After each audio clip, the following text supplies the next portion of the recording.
As the doors swung open, I held my breath. The cold metal floor groaned beneath my feet, and all the procedures I'd been trained in seemed to vanish from my mind. This place... It wasn't at all what I had imagined. Everything was so vast and unknown. The question echoed over and over in my head. What are we up against? For a moment, I glanced at my trembling hands. My fingertips felt numb, not from the cold, but from fear. In front of me, huge glass tubes filled with lights-housed creatures' beings that resembled humans, but were definitely not human. As my eyes scanned them, one of them moved. It stared straight at me, unblinking. My blood ran cold. "Have you seen enough?" asked Dr. Everson beside me. Was there a tremor in his voice, or was it just my own fear reflecting off him? "How long have they been here?"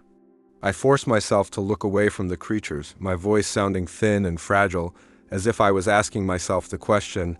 5 years, Everson replied.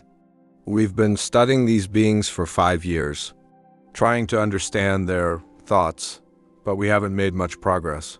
5 years, my thoughts swirled. These massive creatures, trapped in tubes, not breathing, imprisoned in this cold lab, and we had no idea what to do with them. What if we tried to communicate? I said, unable to hold back anymore. Have we tried talking to them? Maybe they're friendly. Everson let out a short laugh. They're not friendly, Jane. We know that. If they weren't here, they could have destroyed the world by now. We have to keep studying them. Suddenly, a deep, resonant sound came from behind me. My blood froze. The sound, it didn't belong to a human. One of the tubes was stirring. The creature inside was slowly pressing its hands against the glass, staring at me with an expressionless face. At that moment, I realized Everson was wrong. These creatures weren't just test subjects. They were alive. They could feel... What if they want to be friendly? I said again, a bit louder this time. As my eyes locked with the creatures, I felt a shiver, but it wasn't pure fear, it felt like a connection.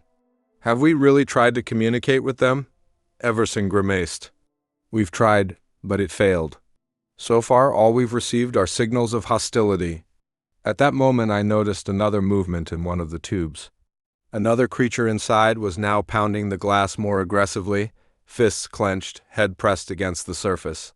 It seemed like it was trying to understand us, like it wanted to say something. Let me out. The voice echoed inside my head. Was one of the creatures speaking to me? I stood up abruptly. Everson, we need to understand them. This might be their final plea. What are you trying to do, Jane? Are you going to free them? They're being held here because they refuse to cooperate. Everson shouted, but the curiosity and sense of connection within me were stronger. No, I said firmly. But they want to say something. I can feel it. I took another step forward. I approached one of the tubes and placed my fingers against the cold glass. The creature inside raised its hand to meet mine, directly opposite. We couldn't touch, but in that moment I knew we had made a connection. We're not alone, said a voice in my mind. We're not afraid of you. We're only afraid of not being understood. Everson took a step back. Can you actually talk to them? He whispered, his voice trembling. Yes, I replied, my eyes fixed on the creatures. They're afraid of us too. In that moment, everything changed. These creatures weren't just test subjects. They had feelings just like us. And because of our fear, we might have been missing the greatest opportunity in human history. Maybe, just maybe, we could make peace with them and unlock the secrets of the universe.